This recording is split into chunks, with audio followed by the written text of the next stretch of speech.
नमस्कार दोस्तों। आज मैं आपकी मुलाकात करवाने जा रहा हूँ एक बड़े ही यंग सीईओ जिन्होंने अपनी मेहनत से, अपनी शिद्दत से, अपनी मशक्कत से, अपने हार्ड वर्क से, डेडिकेशन से काफ़ी कुछ बड़े ही एक यंग एज में हासिल किया है। और वो आईआईटी के भी जो है चैंपियन रहे हैं, एक्स आईआईटीएन हैं, आईआईएम से भी उन्होंने अपना पीजी डिप्लोमा किया हुआ है। सो मैं आज आपकी मुलाकात करवाने जा रहा हूँ अभिराज भल से। अभिराज भल जी सीईओ अर्बन कंपनी के मेरे साथ जुड़े हुए हैं। स्वागत है अभिराज जी, बहुत-बहुत नमस्कार। Thank you so much, Prabjot ji, for calling me on your channel. It's my pleasure. Thank you Abhiraj ji. Abhiraj ji, मेरे चैनल पे पीसीएम कॉन्सेप्ट मोटिवेशनल टॉक पे हम यंगस्टर्स की मुलाकात करवाते हैं डिफरेंट एस्पेक्ट्स ऑफ लाइफ के, ऐसे लोगों से जिन्होंने अपनी ज़िंदगी में कुछ हासिल किया है। एंड आप बड़े ही यंग एज में आप इतनी बड़ी कंपनी के सीईओ हैं। आपने एक इतनी बड़ी कंपनी स्टार्टअप जिसको हम कहते हैं खड़ा किया है 2014 से लेके अब तक। I think it is a unicorn, it was a unicorn in I think 2015-16 only. तब से लेके अब तक ये यूनिकॉर्न है। प्रभजोत जी, ये यूनिकॉर्न हमारी कंपनी 2021 में बनी है ओके। और 2014 में हमने इसे शुरू किया था। जी, जी। सो अभी हम बात करते हैं आपके आईआईटी डेज़ की। आपने आईआईटी कानपुर से बीटेक किया है एंड उसके बाद आपने आईआईएम से अहमदाबाद से अपना पीजी डिप्लोमा किया है। सो उसके बारे में, अपनी बेसिक एजुकेशन के बारे में हमें बताएँ। प्रभजोत जी, मेरी बेसिक एजुकेशन अगर मैं स्कूल की बात करूं तो मेरे पिताजी जो थे वो इंडियन नेवी में थे। तो मेरी ओके। सारी स्कूलिंग अलग अलग शहरों में हुई, क्योंकि जी, उनका ट्रांसफरेबल जॉब था। बट अधिकतर स्कूलिंग बम्बई में और विशाखापट्टनम, इन दो शहरों में हुई। जी, इसके बाद मैंने आईआईटी कानपुर ज्वाइन किया इलेक्ट्रिकल इंजीनियरिंग में बीटेक करने के लिए। और जी, इत्तेफाक से मेरी मुलाकात वहाँ वरुण से हुई, जो आज मेरे साथ मेरे को फाउंडर है अर्बन जी, कंपनी में। जी, तो वरुण और मैं दोनों एक साथ ही हमने आईआईटी कानपुर ज्वाइन किया इलेक्ट्रिकल इंजीनियरिंग में। जी, आईआईटी के 4 साल बहुत ही मेरे लिए जिसे कहते हैं एक लाइफ चेंजिंग इवेंट था, क्योंकि वहां जी, जाकर बहुत अलग लोगों से मेरी मुलाकात हुई। ऐसे कई बच्चों से मेरी मुलाकात हुई जो मुझसे बहुत ज्यादा आगे थे, जी, इंटेलेक्ट में भी और हार्डवर्क में भी। जी, तो उनसे मैंने काफी इंस्पिरेशन ली। जी, और उसके बाद फिर मैंने अपनी पीजी डिप्लोमा की आईआईएम अहमदाबाद से। जी, और उसके तुरंत बाद फिर मैंने कॉर्पोरेट सेक्टर ज्वाइन किया। तो ये मेरा एजुकेशनल बैकग्राउंड रहा, जी, आईआईटी से बीटेक और फिर आईआईएम अहमदाबाद से पीजी डिप्लोमा। जी। तो आपने वरुण जी की बात की, तो आप पहले दोनों ही एक स्टार्टअप और भी स्टार्ट कर चुके थे, सिनेमा बॉक्स करके। तो वो आपका आइडिया क्या था एंड आपको उससे क्या लेसन्स मिले? आई गॉट टू नो कि वो इतना सक्सेसफुल नहीं हो पाया था। जी, प्रज्वल जी, अगर मैं इसके बारे में थोड़ा सा बैकग्राउंड आपको बताऊं तो आईआईएम अहमदाबाद से निकलने के बाद मैंने एक मल्टीनेशनल कॉर्पोरेशन ज्वाइन की थी जिसका नाम था बॉस्टन कंसल्टिंग ग्रुप। जी, ये काफी एक अच्छी नौकरी थी जो आईएम की मानी जाती है। और जी, शुरुआत में मैं कुछ साल बॉम्बे में था, फिर सिंगापुर में था। और एक अच्छी लाइफ थी, और एक अच्छे पोजीशन पर मैं काम कर रहा था। तो जी, जब हमने वरुण भी ऐसे ही बॉस्टन कंसल्टिंग ग्रुप में न्यूयॉर्क में काम कर रहे थे, तो जब हम लोगों ने अपनी नौकरी छोड़ी और पहली जो कंपनी या जो आइडिया जिस पे हमने काम किया जिसका नाम सिनेमा बॉक्स था, तो एक तरीके से आप ये मान सकते हैं कि हमें बहुत कॉन्फिडेंस था कि हम सक्सेस तो हमें मिलेगी ही मिलेगी, क्योंकि जी, बैकग्राउंड में इतनी डिग्रियां थी, इतनी बड़ी कंपनियों में काम किया था। तो एक सेल्फ कॉन्फिडेंस, या मैं कहूंगा ओवर कॉन्फिडेंस आ जाता है इंसान में कि जी, अब हम कुछ शुरू कर रहे हैं, ये तो सक्सेसफुल होगा ही। जी, लेकिन इंटरेस्टिंग चीज ये है कि जो बिजनेस की दुनिया है और खाल स्पेशली जो स्टार्टअप की दुनिया है, जी, उसे आपकी डिग्री से, आपके प्रायर बैकग्राउंड से कोई फर्क नहीं पड़ता। ओके, एक ही चीज कस्टमर देखता है कि क्या आपने कोई ऐसा प्रोडक्ट या सर्विस बनाया है जो उसके लिए फायदेमंद। अगर उसके लिए जी, वो फायदेमंद है तो कस्टमर वो खरीदेगा, अगर उसके लिए वो फायदेमंद नहीं है तो कस्टमर वो नहीं खरीदेगा। ये सिंपल सी बात है। तो जी, जब हमने शुरू किया ये आइडिया सिनेमा बॉक्स का, जिसमें हम एंटरटेनमेंट सॉल्यूशंस प्रोवाइड कर रहे थे बसेस में, और हमारा आगे जाके प्लान था कि इन्हें ट्रेन्स और प्लेन्स में भी प्रोवाइड करेंगे। जी, तो उस समय हम एक ऐसे प्रोडक्ट या सर्विस को नहीं बना पाए जो कि कंज्यूमर का एक बहुत ही इंपॉर्टेंट पेन पॉइंट या कोई बड़ा पेन पॉइंट सॉल्व कर रहा है। जी और ये चीज हमें उस सोल्यूशन को मार्केट में लॉन्च करने के कुछ समय बाद रियलाइज हो गया, क्योंकि मार्केट का फीडबैक अच्छा नहीं था, प्रोडक्ट अच्छे से बिक नहीं रहा था और बहुत ही छोटा मार्केट था। तो अगर जी हम बहुत मेहनत भी करते तो भी अ, ये बहुत बड़ी कंपनी नहीं बन पाती। जी तो ये एक लर्निंग हमारे लिए एक तरीके से आप मान लीजिए कि एक फेलियर ही था, फेलियर ही कहूंगा इसको, क्योंकि वो कंपनी हमें बंद करनी पड़ी। इससे सबसे बड़ी लर्निंग जो हमें ये मिली वो ये थी कि हम भी फेल हो सकते हैं। सबसे पहली बात तो मुझे लगता है ये थी जी कि हम एक मान लीजिए हवा में उड़ रहे थे और अब हम जमीन पे आ गए हैं। और जी वो जमीन पे आने का जो वो बहुत ही जरूरी था हम जी दोनों के लिए, क्योंकि अब हम एक अलग दिशा में एक अलग तरीके से सोचने लगे कि जी सक्सेसफुल कंपनी को कैसे बनाया जाए, कंज्यूमर के जो रियल पेन पॉइंट्स हैं उनको कैसे समझा जाए, और ग्राउंड में रहते हुए कैसे सॉल्यूशंस को इम्प्लीमेंट किया जाए। ये जी मेरे हिसाब से बहुत जरूरी लर्निंग थी हमारे लिए, क्योंकि इससे पहले हमारे पास बड़ी डिग्रियां तो थी और एमएनसीज में काम करने का तजुर्बा था, लेकिन जो on ground getting your hands dirty जिसे कहते हैं वो एक्सपीरियंस नहीं था जो जी फर्स्ट स्टार्टअप में मिला। जी तो आपने जो एंटरप्रेन्योरशिप शुरू की, आपका जो आइडिया आया जो अर्बन कंपनी का, जो पहले अर्बन क्लैब थी, वो कहाँ से आया? How did it start? Prabhjot ji, एक बार जब हमने ये सिनेमा बॉक्स का आइडिया जब ये कंपनी बंद हुई, उस समय हम लोग सोच रहे थे कि अब क्या करें। नौकरी छोड़ दी थी, और कुछ ना कुछ तो करना ही था, कोई नई चीज शुरू करनी थी। इस बीच हमारी मुलाकात राघव से हुई, जो आज मेरे तीसरे को फाउंडर है। तो वरुण, राघव और मैंने मिलकर अर्बन कंपनी शुरू की। जी राघव भी सिलिकॉन वैली से वापस आए थे, वो ट्विटर में काम किया करते थे, उन्होंने एक और कंपनी शुरू की, वो भी नहीं चली। और कुकीज। वो भी हमें, बिल्कुल, वो भी हमारे जैसे अभी जूझ रहे थे, ढूंढ रहे थे कि क्या करना है। तो हमने उनके साथ हम जुड़े और हम सोचने लगे कि कौन कौन सी हमारे आसपास बड़ी दिक्कतें हैं, रोजमर्रा की जिंदगी में बड़ी प्रॉब्लम्स हैं जो कि आज सॉल्व नहीं हो पा रहे।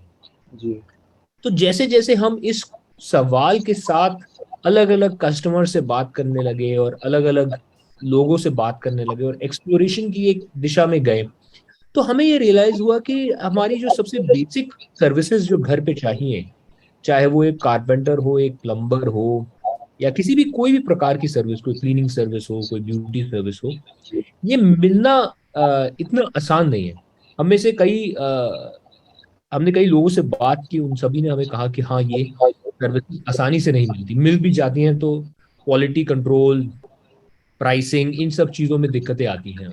जी फिर हमने ये डिसाइड किया कि हम जाते हैं और जो सर्विस प्रोवाइडर्स हैं उनसे बात करते हैं। तो हमने कई प्लम्बर्स से, कारपेंटर से, क्लीनर से, ब्यूटिशियन से बात की, और जी हमें ये रियलाइज हुआ कि उनकी भी काफ़ी दिक्कतें हैं। उनकी अर्निंग्स कम है, उन्हें कोई प्रोफेशनल ट्रेनिंग नहीं मिली है, उनके पास प्रोफेशनल टूल्स नहीं है। बाकी सारी सुविधाएं जैसे बेसिक बैंक अकाउंट्स, लोन्स, ये सारी जो बेसिक चीजें हैं एक अच्छा बिजनेस चलाने के लिए, ये सब चीजें उनके पास नहीं है। तो एक तरीके से हमें एक बड़ा गैप दिखा मार्केट में, जहाँ एक तरफ कंज्यूमर चाहता था कि उसे अच्छी सर्विसेज मिले, एक अच्छे जी प्राइस पॉइंट पे स्टैंडर्डाइज्ड और हाई क्वालिटी सर्विसेज। वो ये नहीं चाहता था कि मैं यू नो एक जगह से दूसरी जगह भागूं और ढूंढूं कि कौन सही पर्सन है, उसके साथ प्राइस नेगोशिएट करूं और ये सब।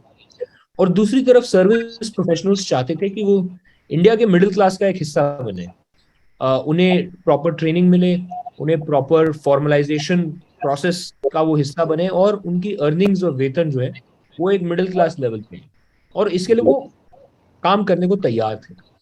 जी इन दो चीजों को जब हमने समझा तो हमें एक क्लियर बड़ा मार्केट अपॉर्चुनिटी दिखी, जिसमें हमें ये क्लियर हो गया कि टेक्नोलॉजी के थ्रू हम इन दोनों को एक ही प्लेटफॉर्म पे लेके आ सकते हैं, इन्हें जो भी चाहिए वो प्रोवाइड किया जा सकता है, और हम एक ऐसा प्लेटफॉर्म बना सकते हैं जो कस्टमर्स को हाई क्वालिटी सर्विसेज दे, और प्रोफेशनल्स को भी ट्रेन करें, उन्हें सही टूल्स दें, उन्हें सही इनेबलर्स प्रोवाइड करें ताकि वो कस्टमर्स को डिलाइट कर सके। तो इस तरह से अर्बन कंपनी की शुरुआत हुई। 10 नवंबर 2014 को हमने इस प्लेटफॉर्म को लॉन्च किया, जी एंड उसके बाद फिर बस हम आगे बढ़ते चले गए। जी। सो 21 में जिस इवेंट का आपने जिक्र किया उसमें आपने उस समय आपकी वैल्यूएशन 2.1 बिलियन की हो गई थी जो आपने फंड रेजर किया था। जी प्रभजोत जी, बिल्कुल। अभिराज, हमें ये बताइए जो स्ट्रगल वाला फेज था, आप बीसीजी छोड़ के आ चुके थे एंड एक स्टार्टअप आपका नहीं चला था, टू द सक्सेस जो आप चाह रहे थे वो नहीं मिली थी टू दैट पॉइंट, और आपके जो को फाउंडर थे वरुण जी या आपके तीसरे को फाउंडर राघव जी। सो ये जो प्रोसेस था, बिकॉज एक जो स्टार्टअप में सबसे बड़ी चीज़ ये है कि आप इनोवेशन क्या लेके आ रहे हैं मार्केट में, तो ये प्रोसेस ढूंढने में कितना टाइम लगा कि आप ये वाले अर्बन जो क्लैप या अर्बन कंपनी जिसको हम आज कहते हैं, जो पहले अर्बन क्लैप थी 2014 में, 20 में आपने इसका नाम अर्बन कंपनी किया। सो इस जो बेसिक है इसका कि हम होम अप्लायंसेज वाले सेक्टर में जाएंगे, लोगों को घर घर जाके जो भी सर्विस उनको चाहिए, चाहे ब्यूटिशियन है, चाहे कारपेंट्री है, प्लम्बिंग है, ये देंगे, ये आइडिया, उस आइडिया को खोजने में कितना टाइम लगा? देखिए प्रभजोत जी, अगर मैं बात करूं, जब सबसे पहले मैंने डिसाइड किया था कि खुद से कुछ करना है, उस जी समय से जो पहला हमारा स्टार्टअप था, वो शुरू किया, फिर वो बंद किया, फिर इस नए आइडिया को खोजा, फिर ये कंपनी लॉन्च की। इस पूरे के पूरे प्रोसेस में हमें करीब 1.5 साल के आसपास लग गया, 1 से 1.5 साल के बीच में। जी। और अर्बन कंपनी को लॉन्च करके भी आज जिस अवतार में अर्बन कंपनी है वो उस अवतार में लॉन्च नहीं हुई थी। ओके। तो इसमें भी काफी सारे चेंजेस आए जो हम मार्केट फीडबैक के साथ इनकॉर्पोरेट करते चले गए। और मैं ये कहूंगा कि कम से कम 2.5 से 3 साल लगे हमें बेसिक बिल्डिंग ब्लॉक्स को लगाने में, और ये बेसिकली समझने में कि हम किस सेक्टर में आ गए हैं और इसमें सही सोल्यूशन क्या होगा। जी तो भले ही आज एक अर्बन कंपनी का नाम है, लेकिन 2015-2016 में आपने शायद इसके बारे में नहीं सुना होगा, शायद 2017 या 18 में ही पहली बार सुना होगा, क्योंकि वो पहले जो 2-2.5 साल थे प्रभजोत जी जी, उसमें काफी हिट एंड ट्रायल, अलग अलग चीजें हमने ट्राई की, कुछ सक्सेसफुल हुई, कुछ नहीं हुई। तो एक, जी कम से कम मैं कहूंगा कि 4-5 साल का एक स्ट्रगल पीरियड था। जी जो कि मैं आज भी जब भी किसी एंटरप्रेन्योर को मिलता हूं तो मैं उन्हें कहता हूं कि यार, आपको कम से कम 4 से 5 साल स्ट्रगल तो हमेशा ही रहेगी। देखिए, कभी ऐसा जी मौका नहीं आएगा जब आपको लगेगा कि अब सब सेट हो गया है। जी स्ट्रगल तो हमेशा ही रहेगी, लेकिन जो पहले 4-5 साल है वो थोड़ा हाई स्ट्रगल का फेज रहता है, उसमें स्ट्रगल आपकी काफी ज्यादा रहेगी। जी उस समय शायद आप एक सैलरी न ड्रॉ कर रहे हो फॉर एग्जांपल, या बहुत कम सैलरी ड्रॉ कर रहे हो। शायद आप जी अपने सेविंग्स में डिग इन कर रहे हो। जी तो आपकी लाइफस्टाइल ऐसी होगी कि आप देखेंगे कि आपके जितने फ्रेंड्स हैं जो आप ही के साथ ग्रेजुएट किए, अब वो, उनकी लाइफस्टाइल आगे चली गई है, उनने बड़े घर खरीद लिए, बड़ी गाड़ियां खरीद ली, वो फॉरेन ये मैं वेकेशन पे हैं। आगे आने वाला था, इस क्वेश्चन पे आपने पहले कवर हाँ। कर दिया। हाँ, तो जी वो फेज में आप जो है, आप एक स्ट्रगल के फेज में रहेंगे। आप देखेंगे कि आपके आसपास के सारे लोग आगे बढ़ रहे हैं, कई बार आपको लगेगा कि यार ये सही डिसीजन लिया है कि नहीं लिया है मैंने। यस हो सकता है कि क्योंकि एक बार आप सक्सेसफुल हो गए तब तो हर कोई आपको, यू नो यस सब बोलेंगे कि हाँ मैं जानता था कि तुम सक्सेसफुल होगे। लेकिन उस फेज में आपको रियली पता चलेगा कि कौन ऐसे लोग हैं जो आपके साथ हैं, जो आपको सपोर्ट करते हैं। जी तो वो एक ओब्लिवियन का फेज रहता है। जी वो एक स्ट्रगल फेज रहता है जब आपको अपने ऊपर कॉन्फिडेंस होना चाहिए, and you have to keep at it, you have to keep at it. और कुछ ना कुछ, रेज ऑफ होप्स आपको दिखती रहेंगी, कुछ सोल्यूशन चला, फिर आपने उस पर बिल्ड किया, फिर कुछ और चला, और सपोर्टर्स आते रहेंगे, अलग अलग जी एम्प्लॉयज आपको ज्वाइन करेंगे, इन्वेस्टर्स ज्वाइन करेंगे, तो वो बिल्ड अप होता रहेगा। बट जी मैं आज भी नए एंटरप्रेन्योर्स को ये कहता हूँ कि कम से कम आप 4 या 5 साल का एक स्ट्रगल का फेस पकड़ के चलिए। अगर जी आप उतना कमिट करने के लिए तैयार हैं एज अ मिनिमम, तभी इसमें जी हो सकता है आप लकी हो सकता है आपको सक्सेस जल्दी मिल जाए। जी लेकिन ऑन एन एवरेज मुझे लगता है इंडिया जैसे मार्केट में, जो कि एक कॉम्प्लेक्स मार्केट है, जी कम से कम 4 या 5 साल लगते हैं to get your product right. जी and how about government policies, जैसे गवर्नमेंट स्टार्टअप स्कीम्स लेके आई, तो डू यू थिंक उस टाइम जैसे माहौल था, जैसे अभी माहौल है, government is promoting startup companies, तो आपको गवर्नमेंट से क्या क्या सपोर्ट रही उस टाइम ड्यूरिंग दिस प्रोसेस, जो स्ट्रगल वाला पीरियड था? जैसे आपने इन्वेस्टमेंट करना है, फंड रेज करना है, तो क्या इन्वेस्टमेंट करना इजी है, इजी था उस टाइम, अभी इजी है? प्रभु जी, अब तो देखिए बहुत चेंजेस आ गए जी हैं। India today is seen as one of the most important, सबसे इम्पॉर्टेंट ग्लोबल मार्केट्स में से एक है। जी और इसका बहुत बड़ा श्रेय मैं हमारी गवर्नमेंट, हमारी सरकार को दूंगा। जो जी इंडिया की इमेज ग्लोबली है, जो इंडिया की ओवरऑल छवि बनाई गई है ग्लोबली, आज दुनिया का कोई ग्लोबल इन्वेस्टर नहीं होगा जो इंडिया में पार्टिसिपेट नहीं करना चाहता, इन्वेस्ट नहीं करना चाहता।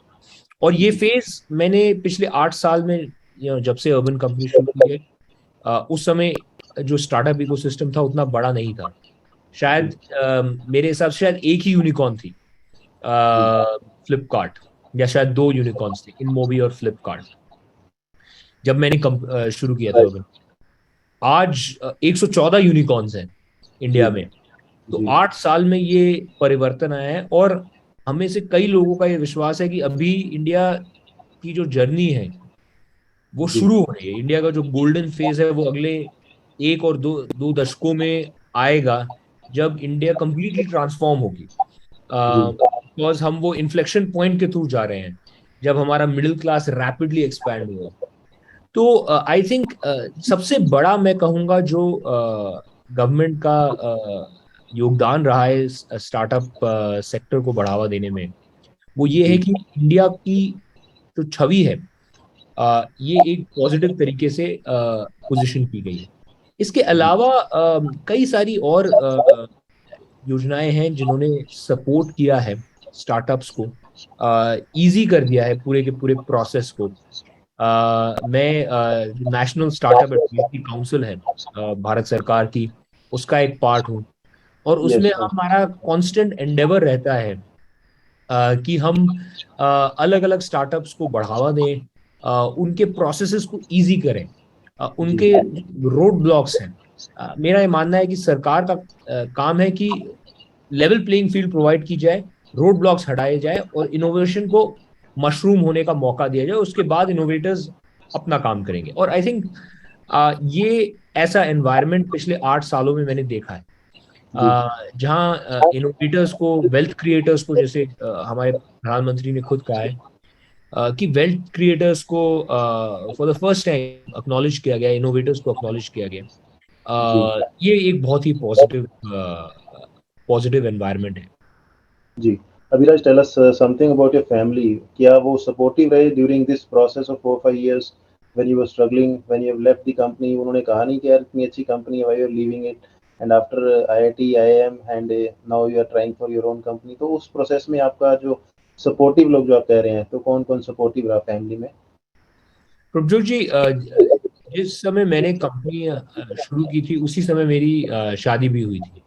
जी तो सबसे बड़ा जो सपोर्ट था वो मैं अपनी वाइफ को देना चाहूंगा। उनका नाम उर्वी है, और उन्होंने मुझे बहुत सपोर्ट किया। जी अ, काफी समय तक तो बेसिकली एक सिंगल सैलरी हाउस होल्ड ही था उनकी सैलरी का, जी जिससे कि घर चल रहा था।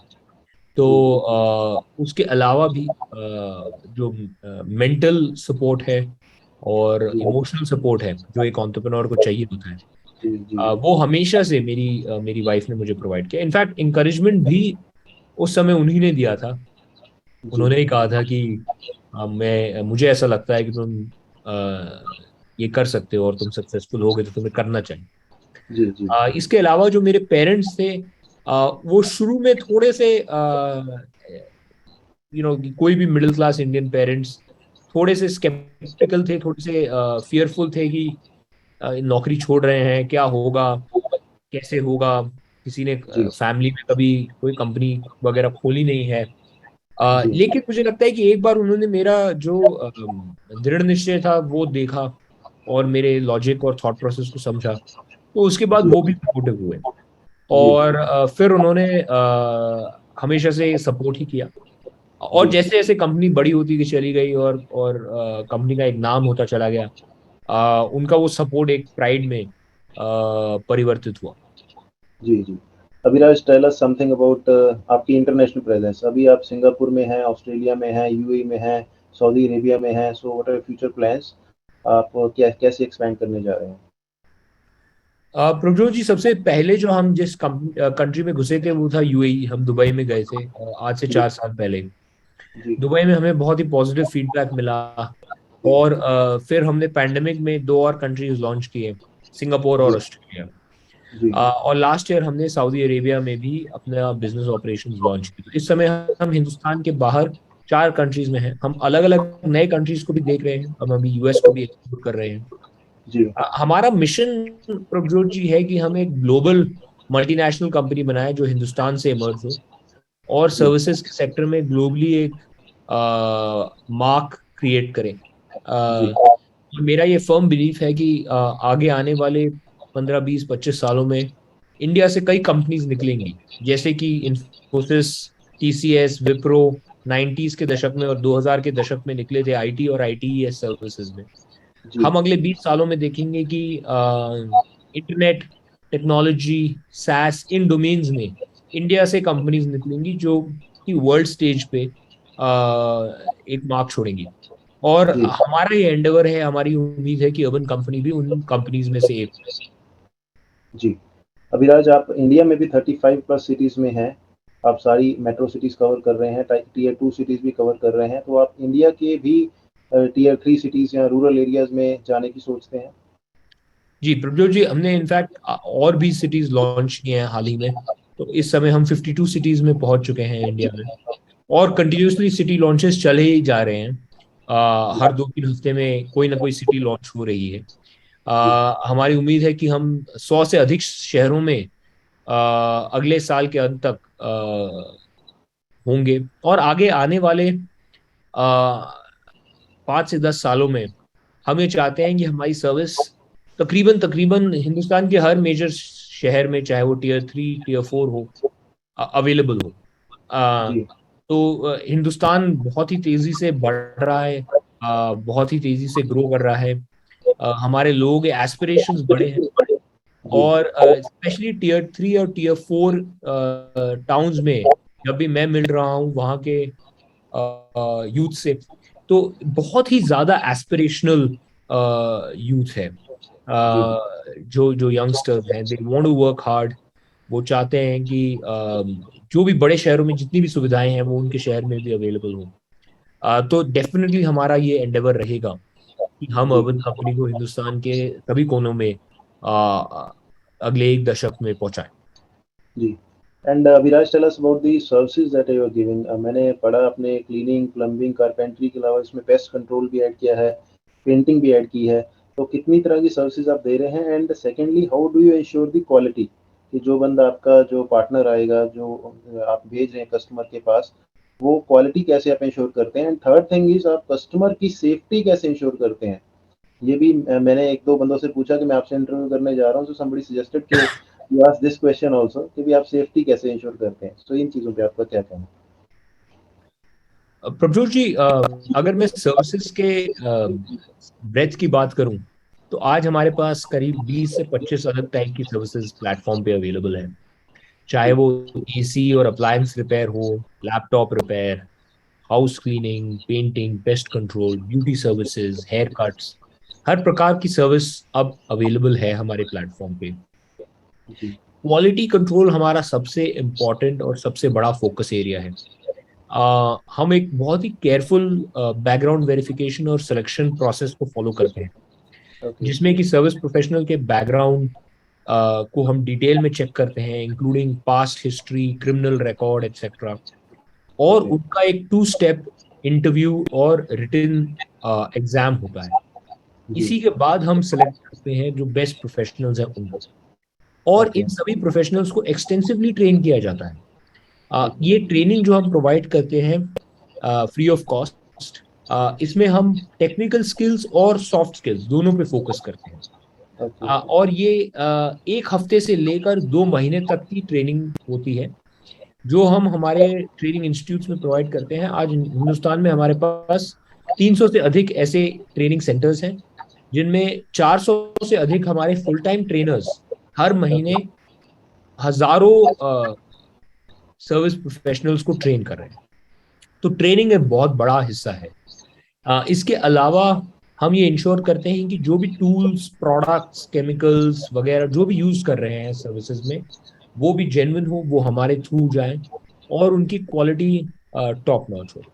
जी। हमने एक रेटिंग मैकेनिज्म का भी इनोवेट किया है, जिससे हर कस्टमर सर्विस के एंड में रेटिंग छोड़ सकता है, और सर्विस प्रोफेशनल की रेटिंग के बेसिस पर हम उनकी रीट्रेनिंग्स भी करते रहते हैं। तो ओके। काफी एम्फोसिस और फोकस है कि क्वालिटी एक सर्टेन लेवल पे रहे। क्वालिटी के साथ साथ, जैसे कि आपने कहा, कि ट्रस्ट एंड सेफ्टी भी बहुत इंपॉर्टेंट है। जी। तो बैकग्राउंड वेरिफिकेशंस हम बहुत ही फोकस तरीके से करते हैं। ब्यूटी सर्विसेज के डोमेन में हम ये इंश्योर करते हैं कि क्रॉस जेंडर सर्विसेज ना प्रोवाइड की जाए। और हमारा एक एसओएस हेल्पलाइन हमने एस्टैब्लिश की है, जिसमें कि बोथ कस्टमर या सर्विस प्रोफेशनल, अगर उन्हें at any point in time लगता है कि वो उनकी सेफ्टी किसी भी प्रकार से अंडर क्वेश्चन है, तो उन्हें वो एसओएस हेल्पलाइन पे रीच आउट करना है। हम एक स्पेशलिस्ट एजेंसी के थ्रू पार्टनर करते हैं, जो कि क्विक रिस्पॉन्स और क्यूआरटी में स्पेशलाइज करते हैं, और लॉ एनफोर्समेंट के साथ काम करते हैं to ensure that there is rapid response in case there is an emergency situation. And apart from this, there is a lot of emphasis on safety and safety related training. Women safety में हम हमारी एक special women's focused SOS helpline है।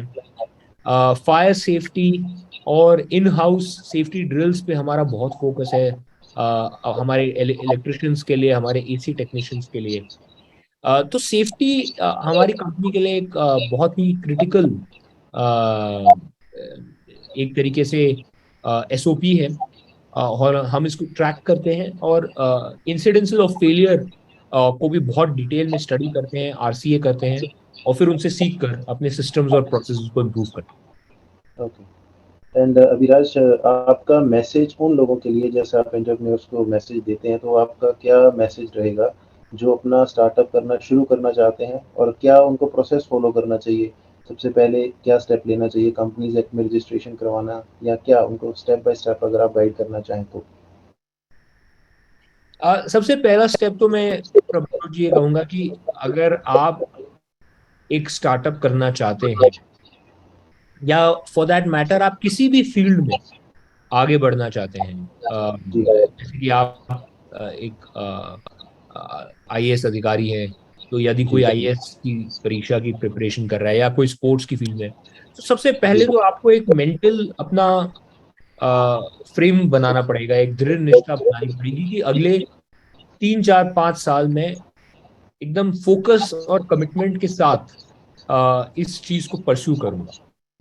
जी। चाहे road blocks आए, चाहे दिक्कतें आए, बट एक कमिटमेंट और फोकस रहेगा मेरा towards the goal that I have set for my self. I think वो सबसे जरूरी है कि आपको मेंटल फ्रेमवर्क में आ जाए। एक बार जी। वो हो जाए, फिर मेरे हिसाब से 3 स्टेप्स बहुत इंपॉर्टेंट है।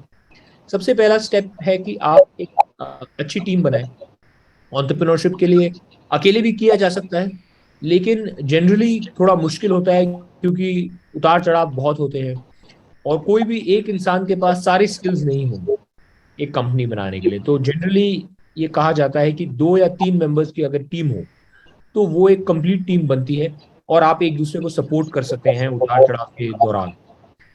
तो आप सही और ट्रस्टवर्दी लोगों को ढूंढिए, जी। जिनकी स्किल्स आपके साथ कॉम्प्लीमेंट्री हो। जी। तो आप अगर कि कुछ एरियाज में स्ट्रांग है, तो वो कुछ और एरियाज में स्ट्रांग हो। ये स्टेप, ये फर्स्ट स्टेप कहूंगा मैं, ये after one has form their mind. The जी। Second step I would say is कि आप सही आइडिया ढूंढें। इसमें मैं कहूंगा कि बहुत जल्दबाजी, हड़बड़ी में मत रहें। डिटेल में मार्केट की स्टडी करें, अपने कस्टमर्स और सप्लायर से बात करें, और अपने आइडिया, जो सही आइडिया है, उसको आइडेंटिफाई करें। एक बार आपने सही आइडिया आइडेंटिफाई कर लिया है, फिर आप कंपनी इनकॉर्पोरेशन की तरफ जाएं। आप कंपनी को इनकॉर्पोरेट करें और उस आइडिया पे स्टार्ट करना शुरू करें। वो आइडिया चेंज भी हो सकता है अलोंग द वे, वो आइडिया इम्प्रूव हो सकता है, वो आइडिया मॉर्फ हो सकता है। तो वो फ्लेक्सिबिलिटी और ओपननेस आपको रखनी पड़ेगी। कभी भी जो फर्स्ट आपका आइडिया था वो सेम एग्जैक्ट फॉर्म में फाइनल जो आपकी कंपनी बनेगी वो वैसा नहीं रहेगा। आपको ओके। उस आइडिया को कॉन्स्टेंटली मार्केट फीडबैक के साथ इम्प्रूव करते रहना पड़ेगा। You will have to be flexible. तो फ्लेक्सिबिलिटी एक एंटरप्रेन्योर के लिए मेरे हिसाब से बहुत जरूरी ओके। तो अभिराज, मैं आपका बहुत बहुत धन्यवाद करता हूँ हमारे साथ बातचीत करने के लिए। It was a wonderful chat with you. And मैं आशा करता हूँ आपकी कंपनी और तरक्की करे, आप और कंपनीज खड़ी करें देश के लिए, और ये कंपनी अर्बन कंपनी आपकी और तरक्की करे। आपकी और आपके पार्टनर्स को मेरी शुभकामनाएं हैं। आपका है। बहुत बहुत धन्यवाद। थैंक यू, बहुत बहुत शुक्रिया। Thank you so much for having. Thank you Prabhu.